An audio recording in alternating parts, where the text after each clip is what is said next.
As a part of our crystal special, today we're going to be looking at what kind of crystals exist on this beautiful planet of ours.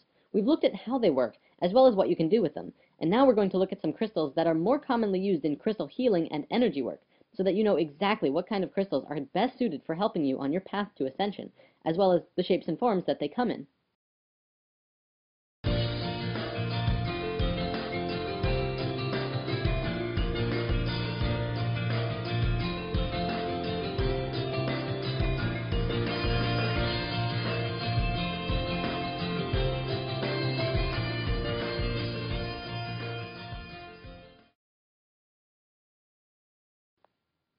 Crystal fun fact for the day, almost all crystals grow in hexagons, which we know from sacred geometry is a very pure form that comes out of the flower of life. Supposedly, though, there's a very rare crystal that grows in a star tetrahedron or Merkaba form. I've never seen pictures of it, but if anyone out there has information or pictures of such a crystal, I would love to see it, and we could show it to everyone on Spirit Science. Okay, let's start with crystal formations. When a crystal grows on a base called a matrix, it forms what is called a crystal cluster. They generally look something like this and emit a massive amount of positive energy into an environment. They're great for having around your home or workspace. Most crystals grow terminated, which means pointy on one end like this. Sometimes you can find double terminated crystals, which grow in clay pockets instead of on a matrix. They are pointy on both ends and emit energy from both sides. Geodes are another great formation for having around the house. These are mineral products of volcanic bubbles. Very powerful. Crystal spheres are crystals that have been contoured into a spherical configuration. This is one of the most powerful forms a crystal can take because it emits the same frequency in all directions. When held or worn, they purify and fill the gaps in the entire auric field. If you have a larger one, you can gaze into the crystal to help with the evaluation of a present situation or circumstance.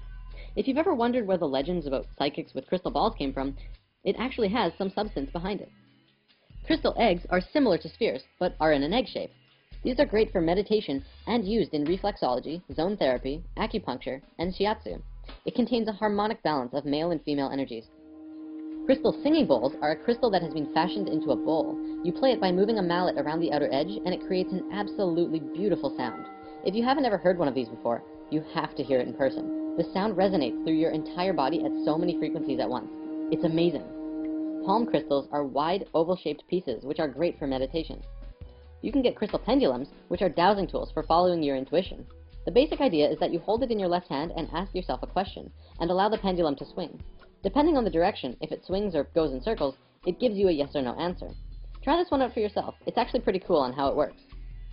Phantom crystals are very cool. These are crystals that grow over top of other crystals. So what you get is a crystal with an amazing crystal phantom in the middle. They're very beautiful, very powerful, and supposedly great for working with past life memories in meditation. A tumblestone is another word for what I call pocket stones. It's a piece of raw crystal that has been tumbled in a metal canister until it's nice and smooth, and feels like a pebble. Great for pockets and pillows. Wands are solid pieces that have been carved or smoothed into a wand shape, and sometimes have metal, wood, or other materials attached to it to design the wand. Wands are excellent for directing energy in healing work or making crystal grids. Okay, now let's look at some crystals themselves. We'll go over the basics and also note that I'm providing a PDF of all of this crystal information so that you can print it out and keep it in your wallet so that you can have a handy, quick reference guide to crystals whenever you're out and about. I can't tell you how handy it is to have when you walk into a store like this. Agate is known as the strength stone. Courage and strength for body and mind. Facilitates perceptiveness and precision. Is grounding and energetic. Balances the yin and yang energies within the body. Aquamarine provides emotional and intellectual stability and clarity of the mind, aids with self-expression, calms nerves, dispels intolerance, and helps banish fears and phobias. Amazonite aligns and balances the mental and etheric bodies, calms nerves, aids creative expression, and cuts through illusion, brings joy, clarity, and an understanding of universal love. Rose quartz is the stone of love. It balances, heals, and rejuvenates the emotions, cools hot tempers, clears stored anger, guilt, and jealousy, and encourages compassion and harmony. Calcite facilitates an awareness and understanding of nature, aids in the remembering of astral travel experiences, and alleviates fear. Carnelian aids concentration and memory, stimulates the inquisitiveness and dispels apathy, enhances attunement with the inner self. Lapis lazuli enhances awareness and intellect and enhances psychic abilities, helps overcome depression, aids creativeness and protection. Smoky quartz dispels negativity and releases emotional blocks, provides grounding and protects, as well as enhances channeling power. Clear quartz is the spirit battery, excellent for meditation, amplifies energy and thought, as well as dispels negativity, aids communication with every dimension. Amethyst is the peace stone, ideal for meditation and enhancing psychic abilities, a great calming influence, very protective and inspirational, radiates with divine love. Malachite aids intuitiveness and transformation, balances, clarifies the emotions, and clears the subconscious blocks and reduces stress.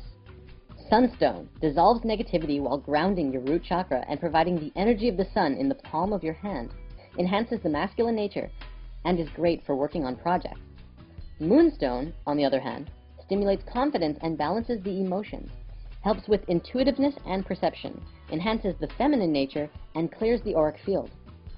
Peridot inspires happiness. This one is great for making your days brighter, strengthens and regenerates the individual, and reduces anger and jealousy. Selenite is an excellent stone for pushing further spiritually. It stimulates the third eye and crown chakra and provides clarity of the mind and expands one's awareness of the self and those around you. It is very intense, this crystal. And these giant crystal mines in Mexico are actually selenite. Just remember not to use it in water, as selenite does erode, and you'll be drinking little crystal bits, which probably isn't best for your digestive system.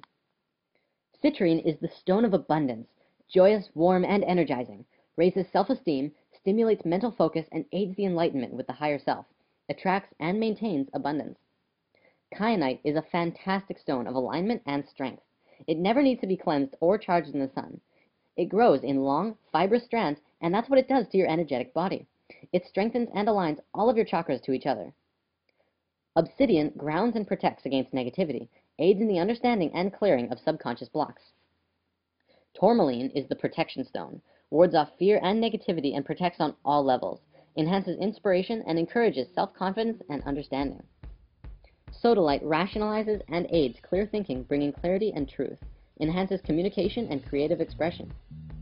Tiger's Eye brings cheerfulness and optimism, enhances clarity of thought, balances the yin-yang energies, and helps soften stubbornness. Now, what we just looked at were a very basic and simple understanding of all of these crystals.